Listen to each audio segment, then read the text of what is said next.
Сәлеметсіңдер ме, балалар? Бізде қазақ тілі сабағы. Бүгін қыркүйектің 4-ті. Сабақтың тақырыбы жанды және жансыз табиғат. Тема нашего сегодняшнего урока – живая и неживая природа.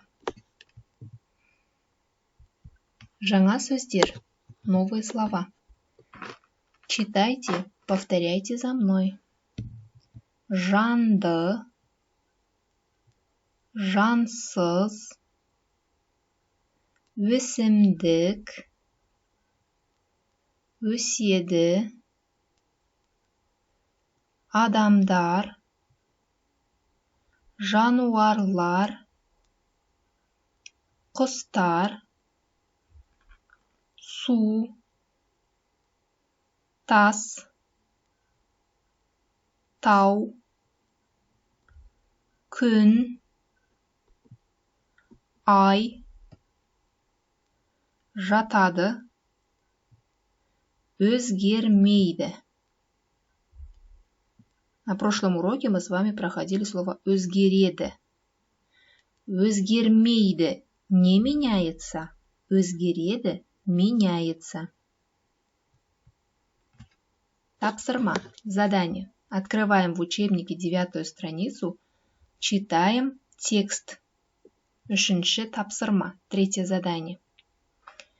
И с помощью тех слов новых, которые мы сейчас с вами проходили, попробуем понять смысл текста.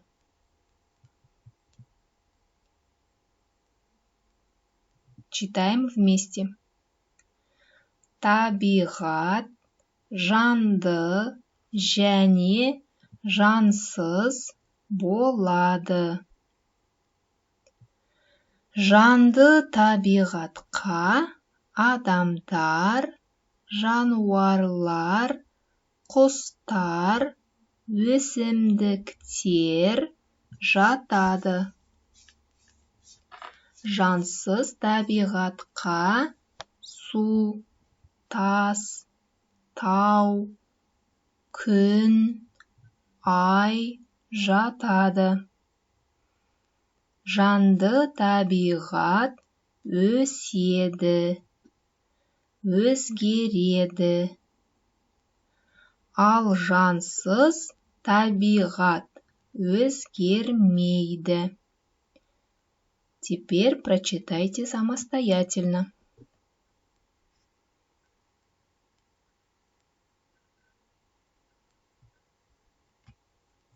Келесі тапсырма 9-шы бет 6-шы тапсырманы дәптерге орындаймыз. Следующее задание находится в 9-й странице, 6-е задание. Его нужно выполнять в тетради. Написать сегодняшнее число, номер задания, 6-шы тапсырма. И по картинкам, которые находятся в 10-й странице в учебнике, написать названия картинок и разделить их на 2 столбика. Жанды табиғат, живая природа, и жансыз табиғат, неживая природа. Например, жанды табиғат – құс, жансыз табиғат – ай. Дальше продолжайте самостоятельно.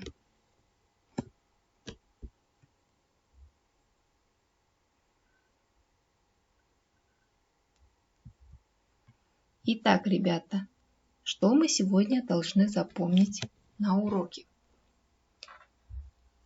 Нені есте сақтаймыз, нені білуіміз керек? Жанды табиғатқа адамдар, жануарлар, құстар, өсімдіктер жатады. К живой природе относятся люди, животные, птицы, растения. Жансыз табиғатқа су, тас, тау, күн, ай жатады. К неживой природе относятся вода, камень, горы, солнце, луна. Жанды табиғат өседі, өзгереді. Живая природа растет, меняется. Ал жансыз табиғат өзгермейді, а неживая природа не меняется. Осымен сабақ аяқталды. Сау болыңдар.